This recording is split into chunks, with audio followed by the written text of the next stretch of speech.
Bueno, chicos, continuemos. Entonces, aquí viene lo siguiente.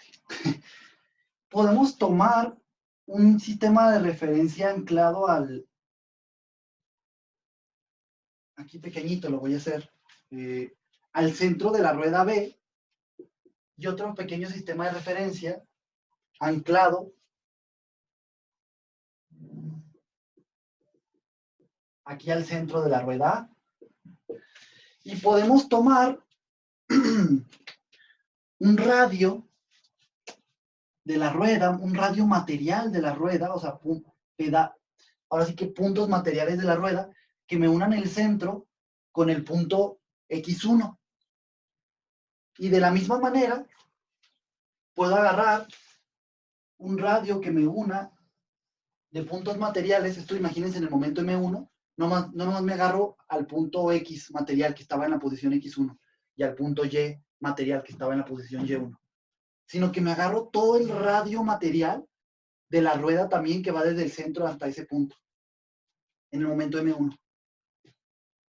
Y bueno, pues ese radio, déjenme llamarle a este radio RB y a este radio RA, pero ahora hay que entenderlo como puntos materiales. Pues RB tiene una posición angular, déjenme llamarle, teta B, tiene una posición angular de acuerdo al sistema de coordenadas, el sistema de coordenadas de la rueda B, y este es el sistema de coordenadas de la rueda A. En el sistema de coordenadas de la rueda B, que es un sistema centrado en su centro, este radio en el momento M, que es el radio material en el momento 1, pues tiene una posición angular teta 1.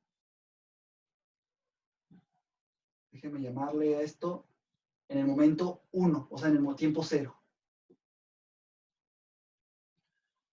Y de la misma manera, a ver, creo que esto lo voy a poner arriba. O sea, este radio tenía una posición angular con respecto al sistema de referencia en el momento M1, déjenme llamarla teta de 0, ¿no? Porque justamente es la posición angular en el tiempo 0, en el momento M1. Recuerden que es t igual a 0 lo definimos para el momento 1. Perdón, para el momento 0, disculpe. No, para el momento 1, sí. Entonces, si vamos a ponerle simplemente, si este tiempo corresponde a 0, pues el tiempo de el momento 1 vamos a ponerle t1, ¿no? O sea, la cantidad de segundos que han pasado desde el momento 0. Entonces tenemos aquí la posición angular, teta. O sea que podemos considerar esta posición angular. La posición angular de este radio con respecto al sistema de referencia de B en el momento T1. ¿Ok? Y de la misma manera, como estamos hablando de la rueda B, pues aquí le ponemos. De la misma manera podemos considerar este radio material, RA le llamamos, y ver cuál es su posición angular respecto al sistema de referencia A que estaba centrado en la rueda A, en ese momento, en el momento 1 o en el tiempo 1, que es lo mismo, ¿no? Podemos preguntarnos por teta A, así le vamos a llamar, en el momento, la posición angular de este radio que dibujé aquí, en el momento T1. Esto es lo que va a significar, estoy definiendo una nomenclatura. Pero a su vez nos podemos dar cuenta que si ocurre además, no solo que la banda conserva su longitud, sino que la banda y la rueda no se deslizan, banda y rueda no se deslizan, pues entonces, este radio conforme, recuerden que esto es en el momento M1, si va pasando el tiempo hasta el momento M2, recuerden que el punto X1 pasó a la posición X2. Pero de la misma manera, si en efecto la banda y la rueda no se deslizan, van como si estuvieran pegados, pues este radio material, este conjunto de puntos, tuvo que haber terminado acá. Será ahora el radio de que, o sea, estos conjuntos de puntos ahora van a estar en esta posición, haciendo este radio. ¿Estarán ustedes de acuerdo? ¿O no? Sí, tendrían que estar de acuerdo, ¿no? Porque están pegados, o sea, la banda y la rueda se mueven sin deslizarse. Entonces, si este punto X1, el extremo del radio, avanzó hasta X2, todo el radio tuvo que haber avanzado también. No se deslizó, no se quedó atrás, no hubo derrapamiento. Se fueron juntos. Y de la misma manera acá, el radio material RA, este es el radio RB, RA, también tuvo que haberse movido a esta posición de aquí. O sea, al punto que une el radio material que unía a Y con el origen, este de aquí. En el momento M1 tuvo que haber dado tal ángulo que ahora sea el radio que está uniendo a Y2 con el origen en el momento M2. Lo mismo que acá. Este es el radio material en el momento M1 y este es el radio material en el momento M2. Radio material en el momento M1 y radio material en el momento M2. Entonces, pues tenemos que podemos preguntarnos ahora por la posición angular de el radio B en el momento M2, que corresponde al tiempo T2, vamos a suponer. O sea, este ángulo de aquí sería. Esto de aquí sería este ángulo de aquí. Y por lo mismo podemos preguntarnos por la posición angular respecto al sistema de referencia de la rueda A, centrada en acá, de este radio, del radio A material, pero en el momento M2, o sea, este ángulo de aquí, que hay entre aquí y aquí. Ya eso lo representamos así. O sea, teta B es la posición angular del radio material que escogimos, RB y RA, son unos puntitos materiales que se van moviendo, y en el tiempo que yo diga, pues va a ser la posición angular en ese tiempo.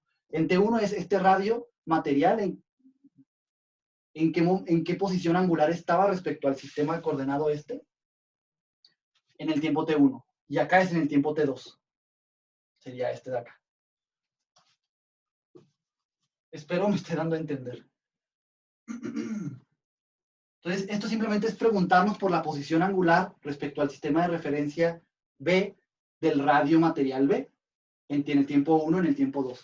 Esto es preguntarnos por la posición angular respecto al sistema de referencia del radio material A, de este radio material, en el tiempo T, cual sea que sea. Aquí fue T1 y aquí fue T2. ¿Estarán de acuerdo?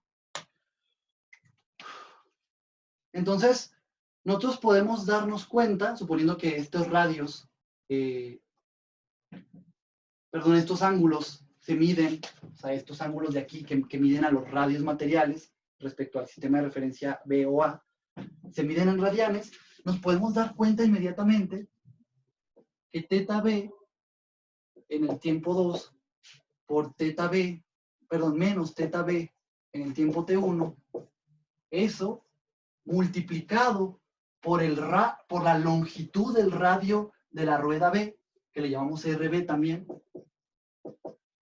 Pero aquí hay que entender que ya esto es una longitud, no es un conjunto de puntos que estamos siguiendo, simplemente nos referimos a la magnitud del radio de la rueda. Eso no es más que la longitud que hay de aquí a acá, la longitud de X1 a X2 sobre la banda. Estamos utilizando un resultado de geometría básico. Un ángulo medido en radianes por el radio me da el arco. Es lo que estoy diciendo. De la misma manera. ¿Por qué? Porque teta B de T2 menos teta B de T1 lo que me va a estar dando es este ángulo de aquí. Este de aquí. Este de aquí me va a estar dando. Y cuando multiplique por R, lo que voy a obtener es el arco. La distancia que hay de X1 a X2 sobre la banda. Y de la misma manera lo puedo escribir para la rueda A. Yo también podría escribir para la rueda A teta A de T2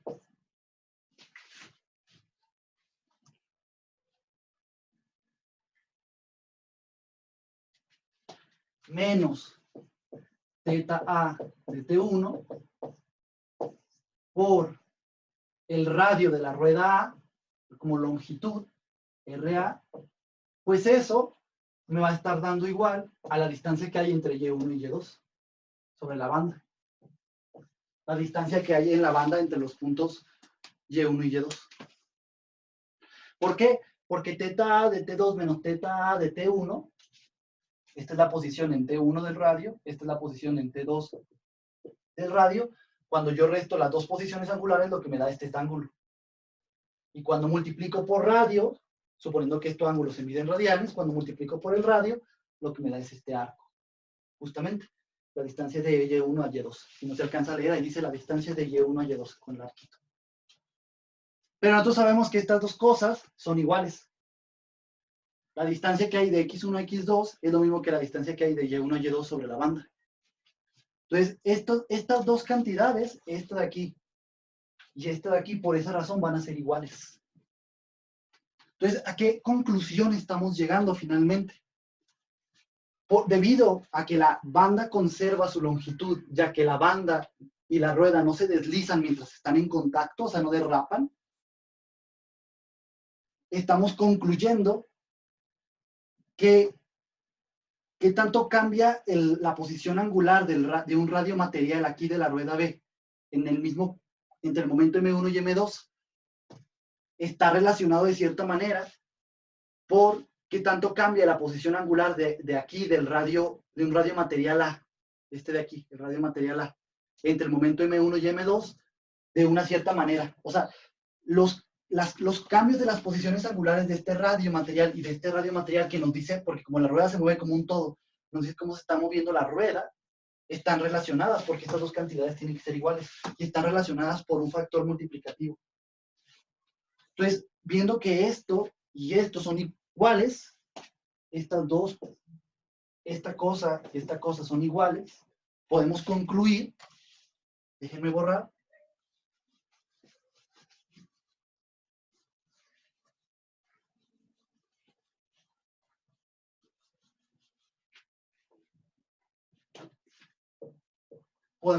bueno, lo voy a volver a escribir, que teta B de T2 menos la posición angular del radio material B en el tiempo 2 menos la posición angular, déjenme escribir un poco más pequeño, la posición angular del radio B en el tiempo T2 menos la posición angular del radio B en el tiempo T1 por RB, que es la longitud del radio de la rueda B, es igual a la posición angular del radio material A en el tiempo T2 menos la posición angular del radio material A en el tiempo T1 por la longitud del radio de la rueda B.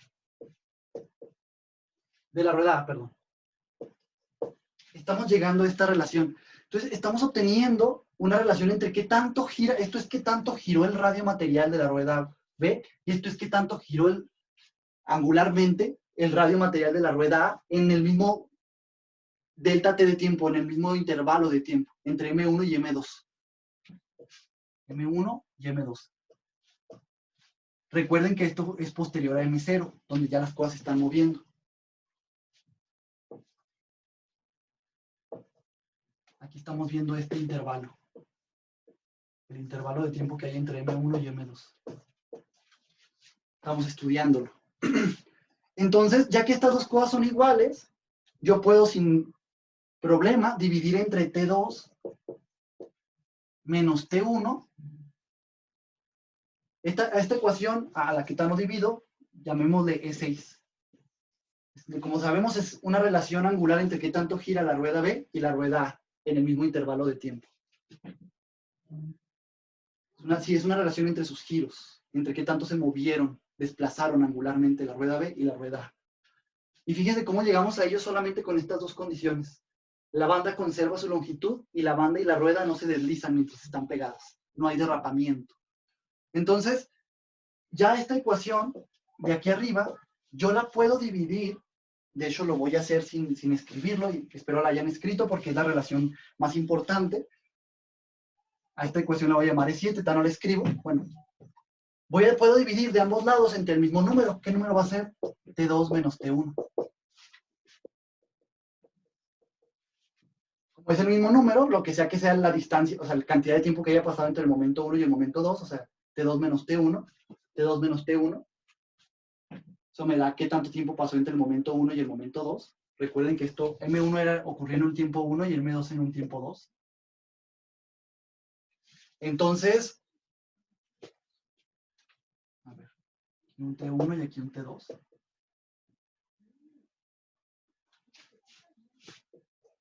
Y recuerden que el tiempo de M0 era el 0. O sea, no había, pues, esa fue nuestra referencia de tiempo. Entonces, ya que estas cosas también son siendo iguales porque dividimos simplemente entre el mismo número y una ecuación no cambia si dividimos entre el mismo número, también podríamos tomar límite porque si como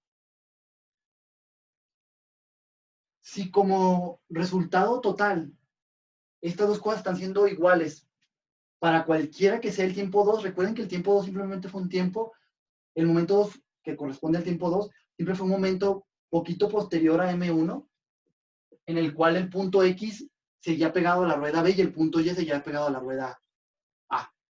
Pero si nos agarramos cualquier tiempo entre ellos dos, un tiempo cualquiera entre M1 y M2, sigue pasando eso. El punto X sigue pegado a la rueda A y el punto Y sigue pegado a la rueda B. Tiene que estar pasando eso.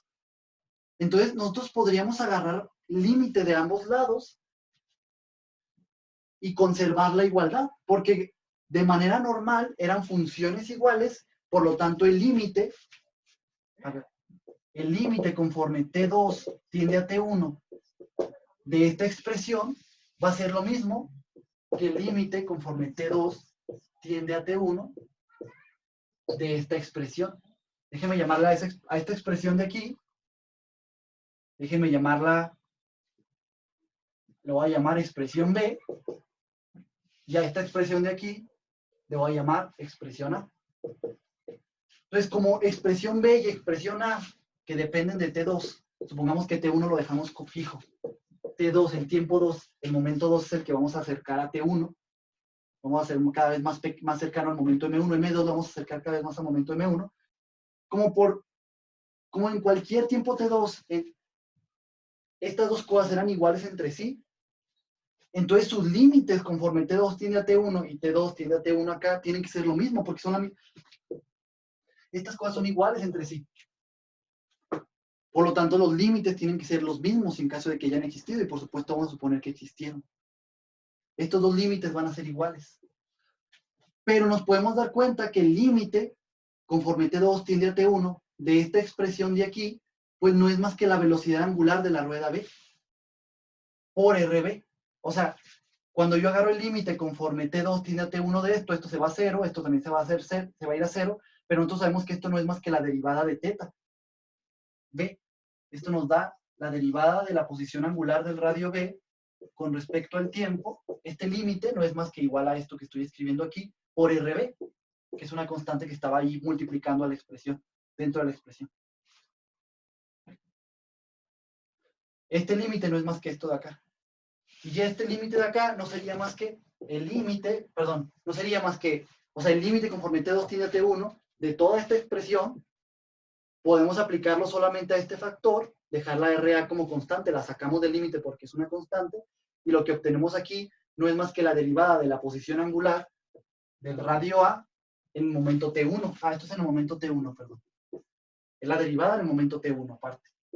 Entonces obtenemos la derivada de la posición angular del radio material A con respecto al tiempo aparte en el momento T1, en el tiempo T1, multiplicando por la constante que sacamos del límite, ¿no? SRA. Entonces estamos obteniendo que estas dos cosas son iguales. Pero recordando que la derivada de la posición angular de los radios materiales no es más que qué tanto está girando la rueda B y qué tanto está girando la rueda A. Estas cosas, por definición, son las velocidades angulares de B y de A. Esto es la velocidad angular de B en el tiempo T1, por supuesto, y esto es la velocidad angular de la rueda A en el tiempo T1. Y esto es, pues, RB, la longitud del radio de la rueda B, y esto es la longitud del radio de la rueda A. Entonces estamos obteniendo esta relación. Y a esta relación, déjenme ya llamarle ecuación 7. Hicimos álgebra y aplicamos límite para poder llegar de esta relación, de la ecuación anterior que teníamos, a esta. Esta ecuación es sumamente importante. Y observen que este resultado está ocurriendo en el tiempo 1, o lo que es equivalente en el momento M1, o sea, en el momento M1 que congelamos, pero el momento M1 fue cualquiera que fue mayor al momento M0 en el que las cosas ya empezaron a moverse. Entonces, esto es válido para todo M posterior a M0, porque nunca usamos en particular quién era M1. Él fue cualquier momento posterior a M0, o M0, ¿no? O sea, todo lo que empezó de ahí en adelante, así lo escogimos. Entonces, esta relación es válida para toda T, o para todo momento, como quieran ver, mayor o igual a 0. O sea, es válida para todo nuestro movimiento. O sea, a partir de que se empiezan a mover las cosas, se empieza a acelerar la rueda. Esta relación está siendo válida. Y como observen cómo lo único que tuvimos que utilizar fue estas dos hipótesis. Banda conserva su longitud, banda y rueda no se deslizan mientras están tocando. No hay derrapamiento. Estas dos condiciones me llevan a este resultado. A este resultado de aquí. Voy a borrar, chicos.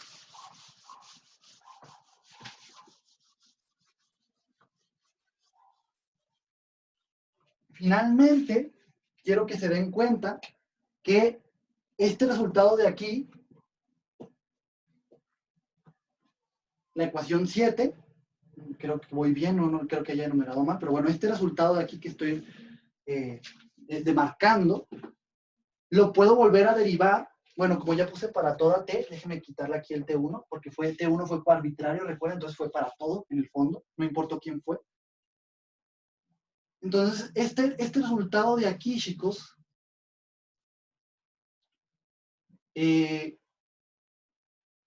lo puedo volver a derivar porque es una igualdad válida para toda T. Entonces estoy diciendo que esta expresión es igual, simplemente es esta expresión de acá, o sea, son la misma expresión en el fondo, solamente, más bien, dan el mismo resultado, siempre.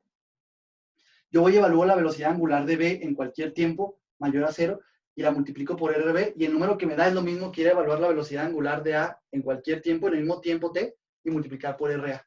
Son los mismos números. Entonces, como funciones, esta función y esta función son la misma. O sea, me están dando el mismo resultado para toda T. Esta función y esta función como un todo son la misma para toda T. Y por lo tanto, su derivada es la misma. Entonces, si yo derivo esto de aquí y yo derivo esto de acá, que eran, como funciones eran iguales, sus derivadas van a tener que ser iguales. Es el mismo razonamiento que quise explicarles ahorita. Pues lo que puedo concluir inmediatamente es, yo derivando esto, el RB es una constante, sale de la derivada, aquí lo mismo, RA sale de la derivada porque es una constante, no se deriva, la podemos sacar, solamente sería la derivada de la velocidad angular y de aquí también de la velocidad angular. Entonces, la derivada de la velocidad angular de B no es más que la velocidad angular, perdón, la aceleración angular de la rueda B. O sea, la derivada de esto no va a ser más que esto. Sale como una constante. Y la derivada de esto no va a ser más que, pues la derivada de la velocidad angular de la rueda A no va a ser más que la aceleración angular de la rueda A por RA, que salió como una constante. Y esto también es válido para toda T, mayor o igual que 0. Pero recordemos que a esta aceleración angular, la aceleración angular de la rueda A, le llamamos alfa simplemente. A esa no le pusimos subíndice. Entonces nomás la escribimos así, recordando que esto no es más que esto. Por nombre, así lo quisimos ver. Pues tenemos eso.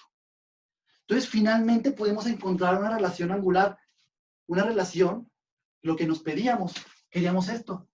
¿Cuál es la relación entre la aceleración angular de la rueda B y la aceleración angular de la rueda A y los radios de las ruedas? Nos preguntábamos esto. Y ya la encontramos, y aquí la podemos despejar sin ningún problema. Eso fue el inciso A. Todo lo de atrás fue un despliegue para intentar explicarles cómo se llega a esta ecuación, y si es un poquito más complicado de entender, intenté hacer mi mejor esfuerzo. Voy a buscarles un video, una animación puede llegar a ser más clara que yo, pero espero hayan entendido. Creo que está bien explicado. O sea, el dibujo creo que fue paso a paso, etcétera. Ya llegar a la ecuación, pues fue más fácil, ¿no? Pero, o sea, una vez que se llega a la ecuación 6, 7, la 6, pues ya nomás es derivar o tener límites. Y llegamos a esta y a la anterior, ¿no? A la que relaciona también las velocidades angulares. Y recuerden, entonces, bueno, de aquí puedo despejar finalmente, y me doy cuenta que alfa b de t, o sea, para todo tiempo mayor o igual que 0, donde el tiempo igual a 0 correspondía a mi momento MC2, es decir, en el momento en que empezaron a moverse las cosas ya, pues paso dividiendo RB, es igual a la aceleración angular que tenga en ese momento la rueda A por RA entre RB. Solo estoy pasando a dividir. Y esa es la relación que tanto buscaba desde un principio. Y aplicando la ecuación, aplicando este mismo razonamiento a la ecuación 7, que nos relacionaba las velocidades angulares en cualquier tiempo mayor a 0, pues también podemos llegar a obtener esto. La velocidad angular de B en cualquier tiempo mayor a 0 va a ser igual a la velocidad angular de A en el mismo tiempo por RA entre RB. Esto también sería válido. Esto lo pueden sacar de la ecuación anterior a esta, a la 7, la cual derivamos para llegar a esta de aquí, la ecuación 8. Entonces, estos dos resultados son válidos, pero bueno, este es el único que nos pide el inciso de hecho. Y bueno, esa es la relación, ¿no? Esa es la relación que hay entre la aceleración angular de la rueda A y la aceleración angular de la rueda B. Y bueno, vamos a ahora hacer el inciso B.